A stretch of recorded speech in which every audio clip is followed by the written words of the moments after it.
Aloha, and welcome to another Candid Conversation.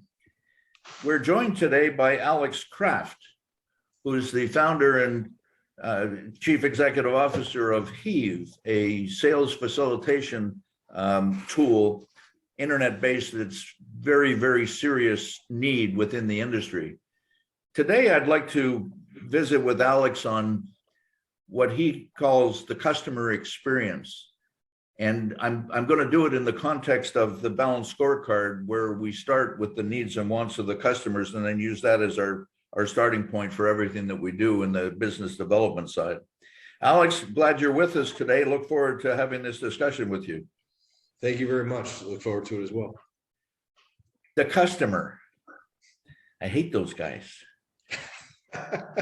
It's really something. They make everything happen for us. Everything. Mm-hmm. They pay for our kids' education, our clothing, our house, our food, everything. And for the most part, we don't really know who the heck they are. We know their name, we know their address, their phone number. For the most part, unless I've been working with this guy for a long time and have a relationship with him, I don't know how old he is he married, has he got kids, what are his hobbies, what's he like, doesn't he like, does he like me, what does he want from me? Right. That whole customer experience, we kind of seem to have left that at the door. You work the way we want you to work. They expect too much as well. Oh gosh, yes. What the heck do you want that for? What do you need that for? Well, get out of here. It's really, and it's been that way. I started in 1969, just for the record. And it's been that way ever since the beginning of time. We started with territories that were counties. Mm-hmm. And nobody really knew how many customers were in that territory and how many customers a salesman could look after, mm-hmm. and what volume we wanted to stop at. And some of the experienced guys, and I'm setting the table a little bit, some of the experienced guys, 10, 20, 30 years, don't tell me how to do this. You know, I like you said, the last podcast we had, I sold $15 million last year. I'm okay. Mm-hmm. Well, quite frankly, he's not going to want to necessarily sell 16 million. It's too much work. He's already got enough money, so I can coast a little bit. So with that as the starting point, this customer experience, the needs and wants of the customers, where do we go with that? How do we get traction on getting people to pay attention to that? Ooh, that's a big question. Just a small question. Yeah, that's a big question. I think just keep talking about it. It requires a lot. I think why this is difficult is it requires a lot of self-reflection. And I was talking to a dealer principal a couple of weeks ago, and we all know that the market today is extremely hot. Nobody has any inventory, and this dealer principal was telling me, he's like, we're having a great year. But the problem is that our people are walking around like, it's because of what we're doing, and we're not doing anything different. And so I think that's the big challenge, is that you're right. It requires a lot of self-reflection in order to kind of whiteboard it and say, hey, what is our customer experience today? And I think it will come from challenger brands. It'll come from, OEMs / dealers that aren't in the top market share position. Is typically, because if you want to improve and you want to get better, you got to take it from somebody else, and so you got to figure out a different way. Because if everybody does things the same way, the market share will remain the same. And it's rather remarkable. It's Joel Barker, who made famous the word paradigm back in the 80s, I think, said that the market leaders, they don't want to change anything. They've got it figured out. Right. It's the second and third and fourth place people that come. So if you look at our equipment world and you put Caterpillar and Deere together and you add their market share up, you're looking anywhere from 60 to 80%, depending on the territory. That doesn't leave a whole heck of a lot for everybody else. No, it doesn't. So, the Barker example is, Pepsi's the real thing, or Coke is the real thing, Pepsi challenge. And on we go, and all the way down the line. So here comes, one of the exercises I used to do with dealers is we'd get for instance, all the parts people. And we have a session, we spend half an hour to an hour, just write down all the things you think the customer needs and wants from us. No editing, nothing, just make a list. Mhm. And after we had the list up there, we go back and, okay, well, this is kind of the same as that, and we group them. Mhm. And then we take, what's the biggest need? What's the highest priority? And we rank them. So at the end of that session, I got 5 things that the parts department employees believe that the customers need and want. Mhm. Month later, next meeting, we'd bring in half a dozen customers. Do the same thing in reverse. The customers write down their things. We'd whiteboard that and not editorializing, nothing. And then we'd lump them together and prioritize them and thank everybody, and we'd go away. The third session was discussing the differences between those 2 lists. And I never, ever had, the first time we did this, I never had alignment. Mhm. After we did this 3 to 4, we did it every quarter. After we did this 3 or 4 times, the alignment got very good. Mhm. And guess what? Business got better. It's a real surprise. You know, you satisfy what the customer needs and wants by people who know what they need and want. Mhm. The customer, that makes the customer happy. That improves the customer experience. Yes. And That's you're a very told good exercise. he does the same thing, does it? In an apersonal way at a screen level. Yes, we are completely focused on, we started with how can we make an easier experience for customers getting quotes for equipment, because I knew personally how difficult it can be. So let's stop there. The very first question you want to answer is, how can we improve the customer experience in getting a quote? Correct. Okay, so there's somebody in a dealership anywhere in the world should be thinking about that very thing themselves. Yes, I thought of it when we were at Flagler, and this was, I'm a big believer in this as well. We were not the highest performing dealer for a long time, but that was incredibly valuable for my professional experience, because like you said, John Deere and Cat makes 60 to 80%. They don't really have to maybe think of many new ideas, but Precisely. Nobody was beating our door down at Flagler to buy a Volvo.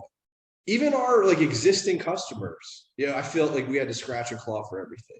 And so we did that internal audit of, all right, if we want to grow our market share, which we have to do, it has to, what can we put in place? And we actually had implemented some tools internally at Flagler that helped our salesmen be more responsive to customers for quoting, which is ideally what he grew from.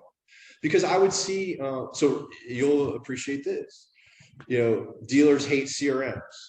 Yes, and it was always that internal struggle, but our quoting system was, part of our CRM system.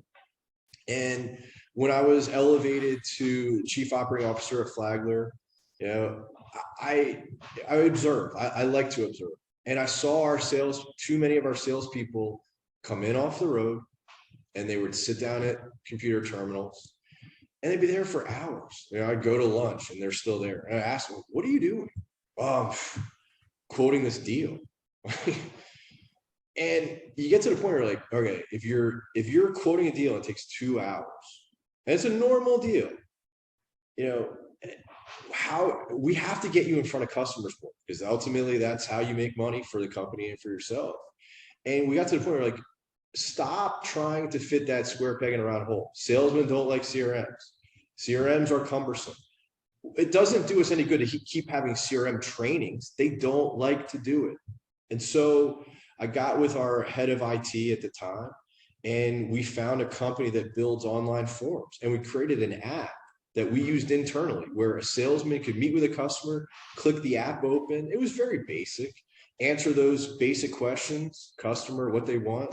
And then it would come in, and we had hired somebody young, and they would just take the inflow of basically quote requests from our salesmen. And then that person was in our CRM system every day, turning around quotes, sending them back to salesmen in a PDF so that they could just be much more responsive to customers. And so that's kind of where really the idea came from. Like, is like, hey, we kind of did something. Could I do it on a grander scale? Because Ron, you'll never believe this, but our salesmen were quoting faster, more responsive. We quoted more machines. We actually grew our market share. Unbelievable. Yeah, pardon the way this is going to sound, because it's much more complicated. It's a numbers game. The more people I can see, the more people I can qualify, the more people I can quote, the more people that will buy. And the challenge is always, how do I use my time as a salesman more effectively? And as you and I know, you start the first year or so, you're wondering what the heck's going on here. Yes. You get information and experience from other people. You don't know whether that's any good or not, but you listen to it respectfully. And then you come to your own conclusions. And it's the company gets the results that they want. Congratulations, we're going to do a budget for next year. And what do you think? 3 to 5% increase. It's amazing when you really think about the industry that's been around 100. I think Volvo's the oldest manufacturer on the planet, and they're in the 1860s or so they started. So for 150 years, let me call it, we still don't really know what the heck we're doing. Yeah, and you use that term, it's a numbers game.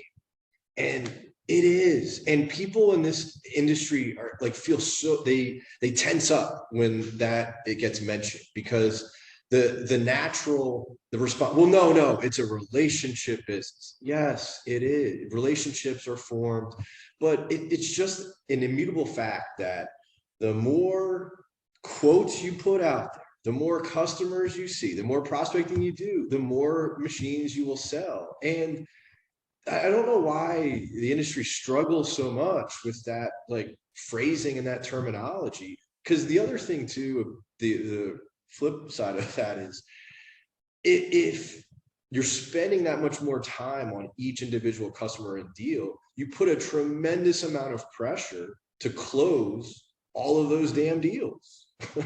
And what's to prevent, and that's a lot of those internal discussions at the Flagler we had, is that you have to diversify your customer base. Because what happens if Caterpillar wakes up one day and the cat dealer says, you know what, tired of losing deals to Waste Management, we are going to bomb our price on the next X amount of Waste Management deals?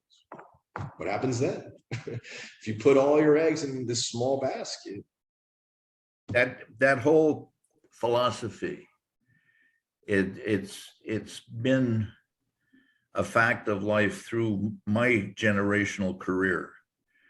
When you look back in history, and it's important to do that in my mind, and you go to the pre-World War II, 1938 and earlier, I think there were 11 companies that manufactured tractors in the United States. And essentially, all 11 were kind of plus or minus 5 points of market share across the year. 1946 comes around, and Caterpillar's 30 to 50% bigger than everybody else at the end of the war. Caterpillar strategically got the tank contracts and got the undercarriage contracts. So every GI that was out there working in the Corps of Engineers, or all of the work in building, et cetera, was trained with Cat equipment. And they come back. Okay, so there's a disruption. And then we come forward in the 60s, all of a sudden the families of equipment that's available at a dealership, it's no longer just a tractor, now it's a loader, it's an excavator, it's a loader backhoe, blah, blah, blah. All of a sudden, we didn't have time to look after any of it very well. So we needed one process that all of this stuff can go through. Well, the guy that's buying a skid steer is very different than the guy that's buying an excavator. You approach them differently. They need different things. They need different information. And if I'm going to be a one-size-fits-all guy, which most of us have become, I'm only going to get what they're going to give me, not what I deserve, not what I earn, but what they're going to give me. I hate being dependent on somebody else for my success. And I think everybody does for that matter. We're all control freaks, but at our soul. Right. How can we overcome that? God knows. But if we use the excuse of the customer, the reason that sales and salespeople don't want that to be the driving force and why CRM is a problem, they don't want to be hung up on performance. Parts and service, we're lucky. We don't have market share calculators. We're given a pass. The equipment salesman in his territory, I mean, we know to the fourth decimal place how they did. Yes. And I've got a whip in my cupboard if you don't do well enough. And as a matter of fact, I got 2 or 3 of them. They get stronger as your performance goes down. Mhm. That's kind of the way that we've managed the salesman, isn't it? Absolutely. And that's, you've touched on it. We are afraid of talking performance. And yeah, there's so much there. Like, that's why it's so critical to really try to understand how is our customer experience? What do customers I read a great book recently. It's called it's by Clayton Christensen. Let me grab it. And I think you would love it. You basically touched on all of it. Clayton's I'm a big fan of Clayton. He's an unbelievably special man. It's the jobs theory. I don't have it in my briefcase. Yeah, don't worry about it. I know what it is. Clayton was he's an amazing person with a couple of PhDs in completely disparate subject matter. And on top of being a wonderful mind, he's a hell of a teacher and communicator. Mm-hmm. So make your point. What was he? Yeah, it's understanding what job the customer is hiring your product to do. And it is different based on the type of customers, right? Almost, so when we started Heave, what I came to understand pretty early on is who our target customer was, contractor-wise. And it was a compact equipment buyer. Well, why is that? And it's because those are the customers that traditionally don't have established relationships with dealers. They don't buy on a certain frequency to where they're getting salespeople to call on them all the time. A lot of them are owner operators. And so they don't respond well to hey, show up on the job site. Well, I have a crew of 3 and we're in a trench. I don't have time to get out of the trench for you to ask me, did I go fishing this weekend? Do I like Gator football? And hey, do you need anything? No, I'm working. And so those customers are hiring Heave because they're working every day and it's hard. And it's also hard for salespeople to reach them. You know, they don't have an office location the majority of the time. They list their house address. You know, so they're hiring us, and I call all those customers as well when they place an order. And most of them, 8 out of 10 say, you know, I called such and such dealer like 3 times and no one will call me back. They're hiring us. They're hiring Heave because they can't get a hold of it. They don't. And here's the numbers game too, is that in Tampa, the Tampa area, there's almost 4,000 customers who have bought a compact machine in the last 2 years in the 4 counties surrounding Tampa. We had 2 salesmen covering that area at Flagler. You know, maybe Cat has 6, but still, how do you stay in front of 4,000 customers that few? So I understood that dealers and salespeople are hiring Heave as an alternative to cold call. So understanding the job that people are hiring is so important. And dealers have to better understand what is the job that a contractor hires us for. And Archer Western, a huge company, is hiring us for a different job than the smaller landscaping contractor. And that is a very necessary analysis and strategy too, to go through that exercise. It's fundamental marketing, actually. It's market segmentation. It was perfect there, Alex, that you identified the skid steer market as your greatest opportunity to start. And if you look at the profile of a skid steer owner, He typically is the owner operator. He replaced a shovel. The first time Bobcat buyer has never bought a machine before, typically.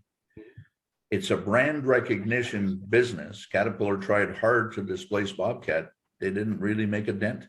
Mhm. They had their traditional customers that, I want to have one source of supply, so I'll buy the skid steer from you as well. But then to simplify the process, okay, I don't know what to buy. It's, well, I'm going to buy a Kleenex. The brand skid steer is Bobcat, so deeply embedded in everybody's mind. Mhm. Okay, nobody really knows about the Caterpillar, the John Deere. Oh, Volvo left that market. The whatever the heck it might be. It's so market segmentation is critical, isn't it?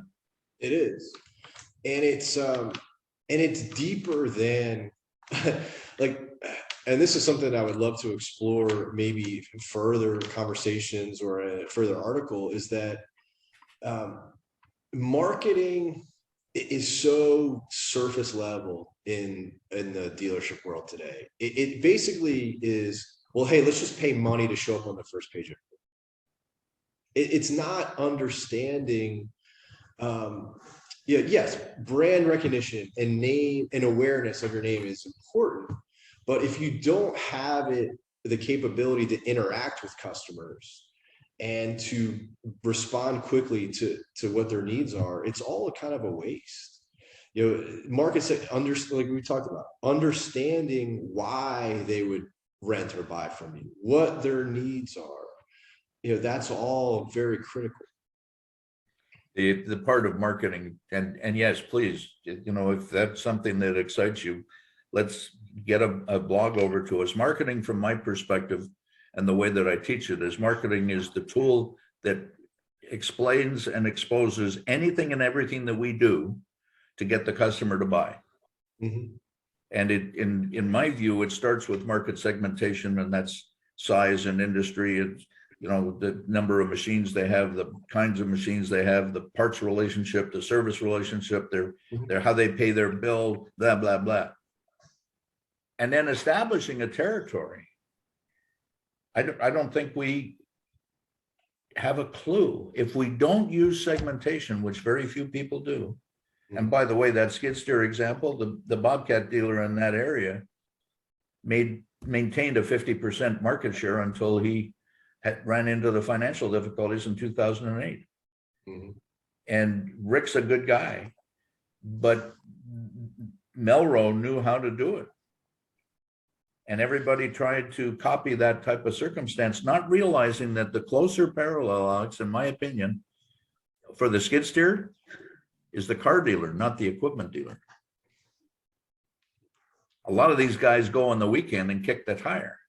Mm-hmm. It's, so yeah, marketing is a huge subject. So yeah, here's my internet presence. Here's my webpage. I look like everybody else. Congratulations. When this started back in the 80s and we had storefronts from different dealers, they almost all looked alike. And then the next thing they had is what I call the Seinfeld, the yada, yada, yada, These are all of the things that we're proud of. Hey, wow, look at this. Look how good we are. And like you say, I don't even know who the salesmen are. Correct. And it's so funny. I have yet to find a dealer, either in an ad or a website or wherever, that has, every dealer says they're the best in service. We offer award-winning, industry-leading, we're the best in service. And our machines are the most efficient. We burn the less fuel. It's like, it's all the same. It's impossible to stand out now, but it's not. Here's why you should embrace new ideas, because if everybody's doing this and it's all the same, then if you now is the time to explore some different things. Let's explore an easier way for our customers to get quotes or order equipment from us. Let's explore some technology to make the service experience. Like, can customers easily schedule service online on our website, or can they text parts orders? Now's the time. Take advantage of everyone just talking about the same stuff. Yeah, we have, the Internet of Things, IoTs and SaaS and other, we have many, many applications that answer just about all the questions that an owner of a machine would have, or an operator of a machine would have. Mhm. But we haven't integrated them. So we got a bunch of silos that, I got to get up and look over the wall before I can get to the place of seeing this. Mhm. However, we are at the place, as Metz Kramer says, I should have the data in my system Mhm. that says customer George bought a machine in 2016. It now has 13,000 hours on it, and it's costing him this much per hour. It's time that a salesman gives him a visit. Every dealer on the planet has that data. Mhm. I don't know a handful that are using data that way. Yeah, there's a problem, I think, because every dealer has 12 different systems or Yeah. something. Yeah, and that's so they have, and everybody tries to do this, like, all right, well, I've got to download that into Excel, and then I got to do all this manual effort to get the information to a point that I can actually act on it. It's you give a great example of Mets, where it's like, if anybody's bought a car in the last like 3 years, like you get a text message at some point where the dealer's like, hey, we'll give you X amount of value if you and we'll reduce your payment if you just buy a brand new one. They've all created this funnel, and it's automatic, where they're trying, this life cycle of, all right, if we can help get him out of a 1 year into a brand new, now we have a used car that we can sell for higher margin. We have this population that buys used, and it's just this machine, and equipment dealers don't have the machine going. Everything is silos, everything is 5 different systems, and they can't act on the information. And we do not have the Chrysler Lee Iacocca who's going to bring us a Mustang, or the Elon Musk who's going to bring us the electric car, or DeLorean who's going to mess up the whole world, who's going to lead us to the promised land. We don't have any disruptors that are out there making a huge impact in the manufacture of vehicles. Yes, Musk has made a huge dent through government subsidies. It's kind of interesting. Take those subsidies away, it's a different story. And we need that with the customer experience. We aren't getting it. But part of that is we're comfortable where we are. It's that $15 million salesman. The owners of most of the dealerships out there today are making more money than they ever dreamt they would make. Yeah, that's the problem. And I think that's where the dollars involved creates this environment. And like, I used to see it all the time, where because like, we were a Volvo house, so articulated haulers were our big product. It's a recognized market leader from the customer side. Volvo trucks are, if not the best, top 2 or whatever. And so it was like a major attitude change at Flagler, where it's like, hey, just because somebody had 5 million in sales doesn't mean he did a better job than the guy who had 2 million in sales. Because if the one guy with 5 million just sold 10 trucks, and the guy who did 2.5 million, sold 60 machines, like compact, like, he covered his territory better. So the dollars involved, I think, lend to that, status quo, that, not pushing to improve, because you could cover 6 months of inactivity with one deal. It's intriguing, and it opens up so many doors to a room that, one of the doors is how we pay them. Maybe we should pay everybody a salary, it's versus a commission. It comes back to everything, yet the point that comes backwards always is the way that you describe it. It's the customer experience. And we have not got sufficient focus on that.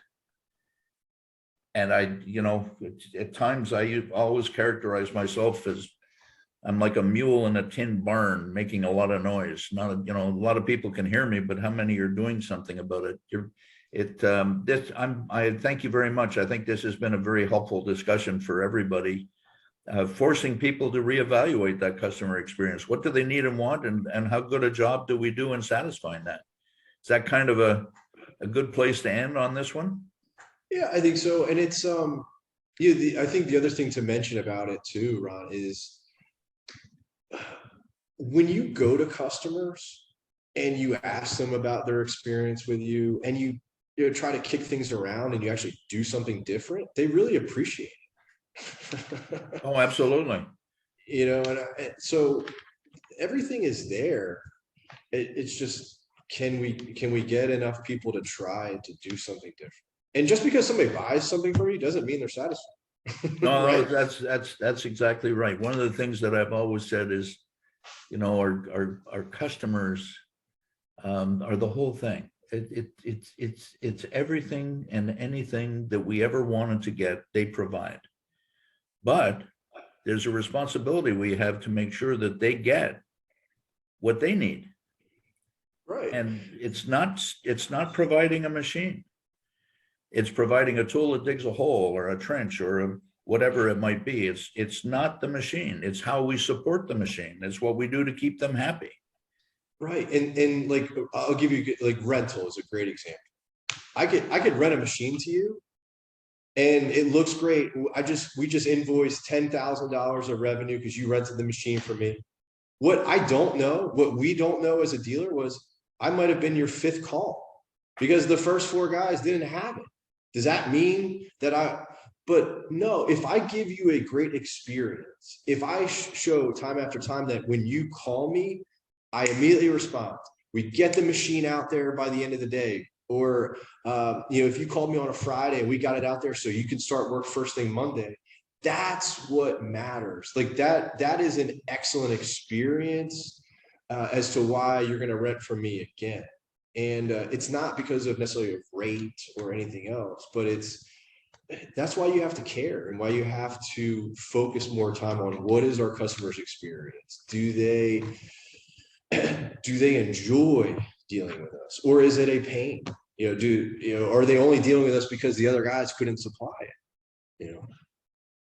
Alex, thank you very much. I think this has been a very informational, very informative discussion, and I'd like to thank our audience for tuning in and listening to us again for another Candid Conversation. I look forward to seeing you in the near future. Mahalo.